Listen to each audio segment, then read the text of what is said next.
कोई छात्र अगर फिजिक्स में 9, केमिस्ट्री में 15 और बायोलॉजी में 20 नंबर लाए तो आप में से कई लोग उसे गॉन केस मान लीजिएगा।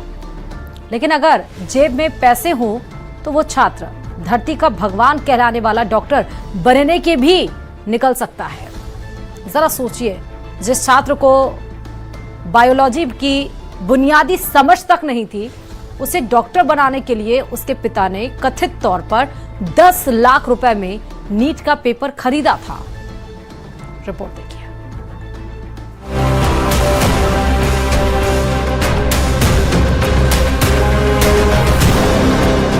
राजस्थान से सामने आया नीट पेपर लीक की जांच जारी है। जैसे जैसे जांच आगे बढ़ रही है, वैसे वैसे हैरान करने वाले खुलासे भी हो रहे हैं, जिसने पूरी सिस्टम पर ही सवाल खड़े कर दिए हैं। साल 2025 की नीट परीक्षा को लेकर भी सवाल खड़े हो गए हैं। पिछले साल जयपुर के ही एक परिवार के 5 सदस्यों ने नीट परीक्षा पास की। खास बात ये कि परीक्षा पास करने वाले सभी छात्रों ने कक्षा 10 से 12 में औसत अंक हासिल किए थे। सीबीआई द्वारा नीट भर्ती परीक्षा साल 2026 के मामले में जयपुर के जमवा रामगढ़ से बिमवाल परिवार के 2 भाई मांगीलाल और दिनेश को उनके भतीजे विकास के साथ में गिरफ्तार कर लिया है और मामले की जांच शुरू कर दी है। सीबीआई टीम की जो जांचकर्ता टीम है वो इस बात पर भी फोकस कर रही है कहीं मांगीलाल और दिनेश के पास में नीट 2026 की तरह नीट 2025 का पेपर भी तो नहीं पहुंच गया था। इसे चमत्कार ही कहा जाएगा कि एक ही साल में बिवाल परिवार के 5 लोग एमबीबीएस एंट्रेंस की परीक्षा में बैठे और सभी लोग पास भी हो गए। लेकिन इस चमत्कार के पीछे था लीक फॉर्मूला, जिसकी जांच हो रही है। पिछले साल यानी नीट 2025 की परीक्षा में मांगीलाल के परिवार के 5 लोग परीक्षा में बैठे थे और सभी पास हो गए। इनमें एक था विकास, जो कि मांगीलाल का बेटा है। एक मांगीलाल के भाई की बेटी और 2 लड़कियां मांगीलाल की बहन की बेटियां हैं। इन सभी ने पिछले साल नीट की परीक्षा दी और सभी पास हो गए। इसे लेकर मांगीलाल के भाई दिनेश बिवाल ने एक सोशल मीडिया पोस्ट भी लिखा था, जिसमें उन्होंने ऐलान किया कि उसके परिवार के 5 सदस्य मेडिकल परीक्षा में सेलेक्ट हुए हैं। नीट जो परीक्षा है उसमें जिस तरह से पेपर लीक होने की बात सामने आई, उसके बाद में मांगीलाल और दिनेश को गिरफ्तार किया गया। हम जमवा रामगढ़ पहुंचे हैं दिनेश और मांगीलाल के घर पे, जहां पर ये जो बातचीत की जा रही है कि 30 लाख रुपए देकर के उन्होंने इस तरह से पेपर खरीदा। आपके बच्चों की गिरफ्तारी की गई है और क्या आप कहना चाहेंगे इस मामले में? ये गलत करिया से मारो तो यही कह बोल, ये गलत करिया से बस। क्या कहेंगे इस पूरे मामले पर आप? क्या कहेंगे, हमारे को तो पता ही नहीं है कुछ भी। ये क्या कहें हम इसके बारे में, हमको पता ही नहीं है जो हम क्या कुछ बोलें। ये एकदम से ऐसे क्या हुआ है, हमारे को ऐसे कुछ भी नहीं पता हमारे को। तो ऐसे 30 लाख रुपए देकर के पेपर खरीदा गया। ये तो झूठी आवाज है भाई, माँ का तो कौन नशा। सब झूठी बातें हैं, सब झूठी बात है। कुछ भी नहीं है। हमारे हस्बैंडों का इसमें कोई हाथ नहीं है। ये जो लोग बोल रहे हैं ना गैंग वैंग का, ये कशी गैंग का है, कोई गैंगन में कशी चीज में हमारे हस्बैंड इन्वॉल्व नहीं है।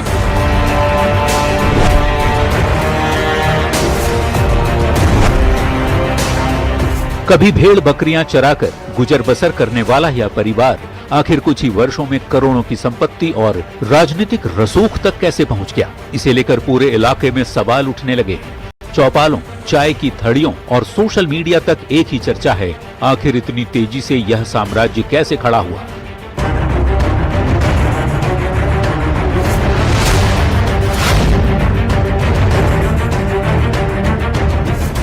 14 मई को सीबीआई टीम जमवा रामगढ़ में आरोपी दिनेश और मांगीलाल बिवाल के घर पहुंची और आरोपियों के मकान के पास बने फार्म हाउस और वहां खड़ी गाड़ियों की भी तलाशी ली। ये जो 2 मंजिला मकान है, ये जमवा रामगढ़ जो छोटा सा एक कस्बा है, उसके बीचों बीच ये मकान बनाया हुआ है। दिनेश बिवाल जो बताया जा रहा है कि 2005 से पहले जो भेड़ बकरियों का व्यापार करता था, उसके बाद इन्होंने है जो प्रॉपर्टी के कारोबार में निवेश किया, प्रॉपर्टी का काम शुरू किया दोनों भाइयों ने। उसके बाद इन्होंने अकूत संपत्ति बनाई। इन्होंने जमवा रामगढ़ कस्बे में कई कॉलोनियां भी काटी हैं, बड़ी बड़ी कॉलोनियां जिनको कहा जा सकता है विवेक विहार के नाम से उन्होंने कॉलोनी काटी है, विकास नगर के नाम से कॉलोनी काटी है। ये जो मकान के पास में 2000 वर्ग गज करीबन बताया जा रहा है कि एक फार्म हाउस बनाया गया है और इसमें आप तस्वीरों में देख सकते हैं कि 2 लग्जरी गाड़ियां खड़ी हैं, एक फार्म हाउस है।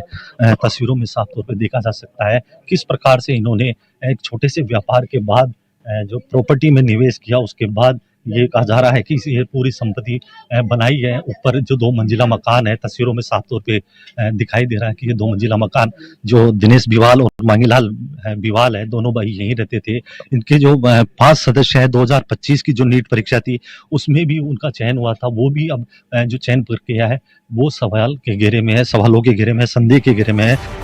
सूत्रों के मुताबिक 14 मई को जांच एजेंसी ने दिनेश बिवाल के फरार बेटे ऋषि बिवाल के बारे में भी जानकारी जुटाई। ऋषि नीट 2026 का परीक्षार्थी बताया जा रहा है। खास बात ये कि ऋषि ग्रेस से लेकर जैसे तैसे सेकंड डिवीजन से पास हुआ। 12वीं की मार्कशीट के मुताबिक ऋषि को फिजिक्स की थ्योरी में 9, केमिस्ट्री में 15 और बायोलॉजी में महज 20 नंबर मिले थे। जिस प्रकार से जो परतें खुली हैं, सीबीआई ने जो एक्शन लिया है, 5 जनों को उन्होंने डिटेन किया, हिरासत में लिया और गिरफ्तार किया। साथ ही जो एक ही परिवार के 2 भाई और एक भतीजा उसको गिरफ्तार किया है, चौथे की तलाश है। तो जो अन्य जो दस्तावेज हैं उनकी जो कल सीबीआई की टीम या जमरामगढ़ पहुंची थी, कागजातों को खंगाला है, मोबाइल की जो है उसको खंगाला है। सूत्रों से यह भी जानकारी मिली है कि सीबीआई की टीम ने वो कुछ मोबाइल भी जब्त किए हैं और उनकी जो चैटिंग हुई है, क्योंकि व्हाट्सएप ग्रुप के जरिए और व्हाट्सएप के जरिए है जो वो पेपर इन दिनेश बिवाल के पास आया था। दिनेश बिवाल ने फिर आगे अपने बच्चे को, ऋषि को, जो सीकर में तैयारी कर रहा था उसको सर्कुलेट किया। वहां से फिर वो पेपर है जो आगे की जो अन्य लड़के थे उनको दिया गया। तो कहीं ना कहीं कड़ी से कड़ी जोड़ने का जो सीबीआई का जो काम है वो सीबीआई द्वारा जो जांच है वो की जा रही है। मांगीलाल बिवाल का बेटा विकास बिवाल सवाई माधोपुर के मेडिकल कॉलेज में एमबीबीएस फर्स्ट ईयर में पढ़ाई कर रहा है। चौंकाने वाली बात यह है कि विकास बिवाल बेहद औसत बौद्धिक क्षमता वाला विद्यार्थी है और जनवरी से लेकर अब तक प्रत्येक महीने उसकी उपस्थिति भी मेडिकल कॉलेज में नहीं के बराबर है। जो टीचर से थोड़ा बहुत पता किया तो उसमें ये चीज़ सामने आई है कि his chronically absent in classes and उसका जो परफॉर्मेंस है वो ऑप्टिमम नहीं है। कुछ ऐसा डाउट उन्होंने क्रिएट किया है। तो ये तो इन्वेस्टिगेशन का पार्ट है कि क्या चीज़ें हैं क्या नहीं है, बट ये तो निश्चित है कि उसका जो क्लासेस के अंदर जो उसकी अटेंडेंस है वो शॉर्ट है। दौसा स्थित पंडित नवल किशोर शर्मा सरकारी मेडिकल कॉलेज की एमबीबीएस प्रथम वर्ष की छात्रा और मांगीलाल बिवाल की बेटी प्रगति बिवाल भी फिलहाल चर्चा के केंद्र में है। एक जो बच्ची है प्रगति बिवाल, जो मांगीलाल बिवाल की बेटी है, वो दौसा के इस मेडिकल कॉलेज में पढ़ती है। दौसा के पंडित नवल किशोर शर्मा मेडिकल कॉलेज में यहाँ पर मुख्य आरोपी है मांगीलाल बिवाल की बेटी प्रगति बिवाल पढ़ती है। फर्स्ट ईयर की वो स्टूडेंट है और उसके बाद से ही जैसे ही ये पूरे घटनाक्रम सामने आया है तो कल जो प्रगति है वो यहाँ से अपने घर के लिए गई है। हालांकि एक एप्लीकेशन देके गई है और वो घर जाने के लिए यहाँ से निकली है। 20 मई तक के लिए वो घर निकली है। इधर सीबीआई की टीम भी यहाँ आ सकती है। कॉलेज के जो स्टाफ से हमारी चर्चा हुई है उनका ये कहना है कि जो इनका जो विभाग है उन्होंने एक मैसेज यहाँ पर दिया है कि सीबीआई की टीम यदि यहाँ पर आती है तो पूरी जांच में सहयोग करना है, उसके पूरे जो डॉक्यूमेंट हैं वो उपलब्ध कराने हैं। कुल मिलाकर कहा जा सकता है कि जो 2026 नीट के साथ साथ 2024 और 2025 में नीट में जो सेलेक्ट हुए इनके परिवार के जो 4 सदस्य उन सभी को भी जांच के घेरे में रखा जा रहा है। पेपर लीक को लेकर सियासी घमासान भी तेज है। जयपुर में पेशी के दौरान आरोपी विकास के बड़े लोगों को बचाया जा रहा है वाले बयान के बाद कांग्रेस ने बीजेपी सरकार और जांच एजेंसियों पर गंभीर सवाल उठाए हैं। पर ये समझ के परे है क्या कारण था कि एफआईआर तक दर्ज नहीं करे थे। अब सवाल ये कि 2024 में पेपर आउट हुआ, 25 में हुआ और 26 में हो रहा है। 3 साल लगातार एनटीए से पेपर आउट हो रहे हैं।